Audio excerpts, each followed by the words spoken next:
thankful for all the blessings that the Lord has given me. You know, life just couldn't be better. It would be nice to think that we were all thinking that, but what's the truth? The truth is we're probably thinking about something that's bothering us. And isn't that true? You can have a day where 100 things go right, one thing goes wrong, and what do we talk about? We talk about the one thing that goes wrong. That's the way problems are. That's the way suffering, stress is. It tends to manipulate us, doesn't it? It tends to obscure everything good in our lives and just focus on that one problematic area. Today, what we're going to talk about is stress, which is caused by problems. We're going to talk about that lack of peace that we have and why only the peace of Jesus Christ is the solution for the stress that plagues each and every one of us. Let's talk about the frequency of stress, the variety of stress. I mean, there's so many forms of it in our life. There's financial stress. Everybody's thinking about that today. There's no doubt about it that when we make more than we spend, there is stress. It's like a burden. It's like a weight, and we carry it. And it affects us, and it affects everything that we do, because so much of what we do has to do with money. It affects relationships, doesn't it? Especially in the family. When one person spends some money that the other person doesn't agree with that purchase, what happens? There's conflict. And it's all made so much more difficult because of the fact that we live in a culture that says what? If you can't go shopping, you can't be happy. And how do you deal with that when you're trying to not spend money, but everything around you, especially at this time of the year, says, shop and be happy. If you don't get presents, what? Everybody goes, oh, you can't be happy without a present this year? That's our mentality. That's one form of stress. There's relational stress, isn't there? Stress within families. The unfortunate reality is husbands and wives and parents and kids don't always get along together. And what happens when we fight?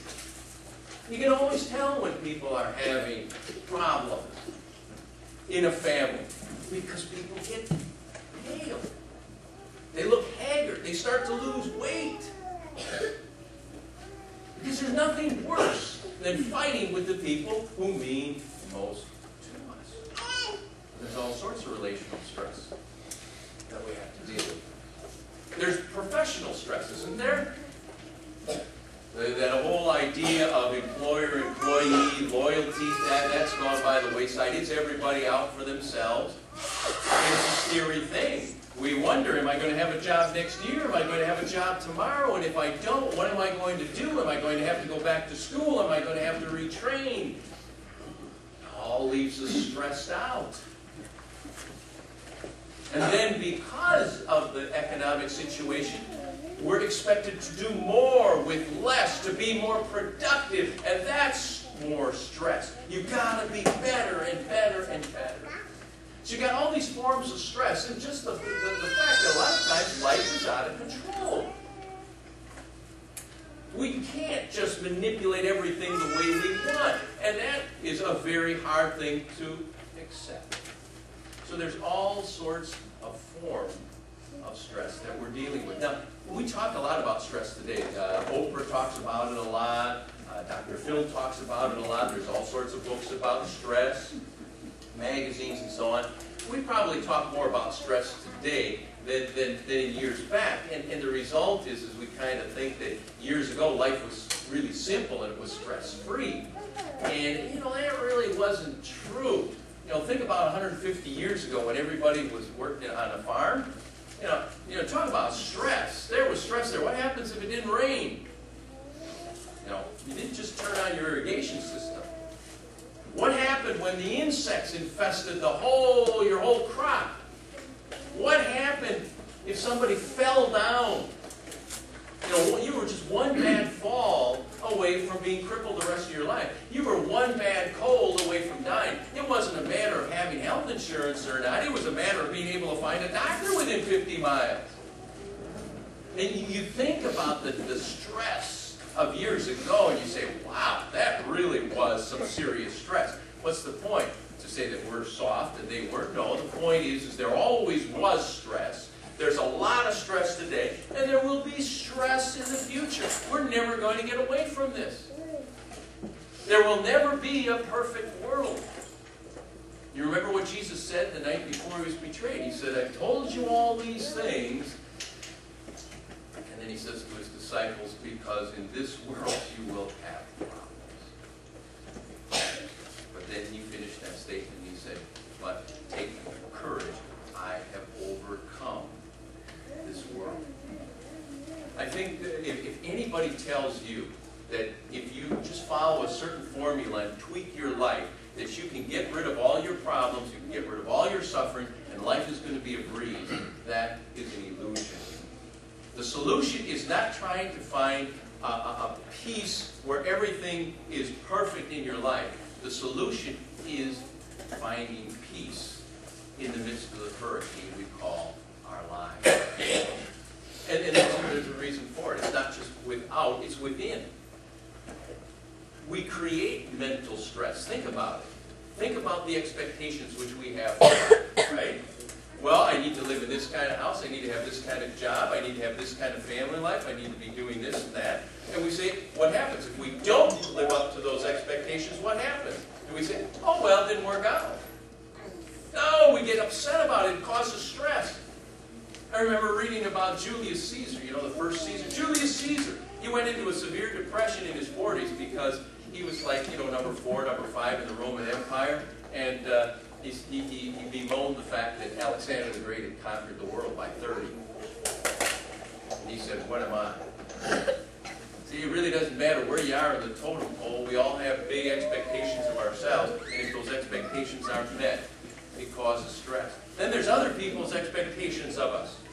Have you ever had that? That people, you know, and it's selfish expectations. They want you to be a certain way to meet their needs.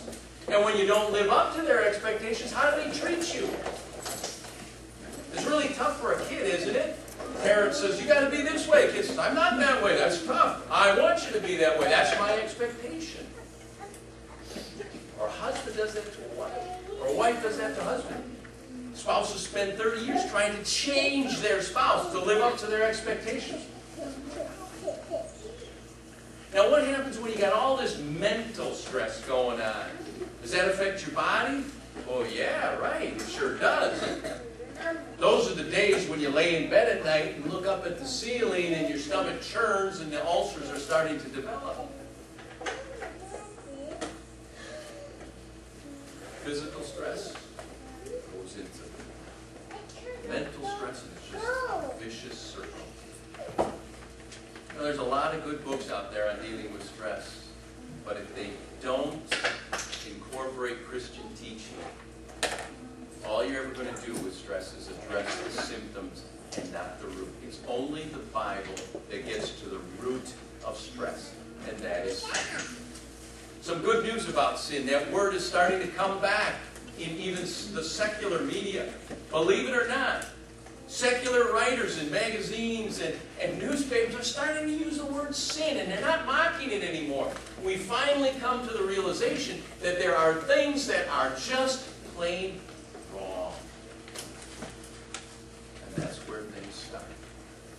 Until we understand that we're in a broken state with God, that the one who created us has got a plan, and we've separated ourselves from that plan, we're never going to figure out this whole concept of peace. Now, there's a lot of people that disagree with that. A lot of people you know that disagree with that. We live in a world, in a society that promotes what's called humanism. And humanism is the belief that human beings are the highest level of life. That there's nothing above us, and that we are in control of our fate, that we are going to determine what happens to our lives. There's nothing that goes before us. There's nothing that happens after death. It's just about what happens in this life, and there's no God that has anything to do with it. That's humanism, and that's very prevalent today. But the reason that is what is causing so much stress, and this is really the source,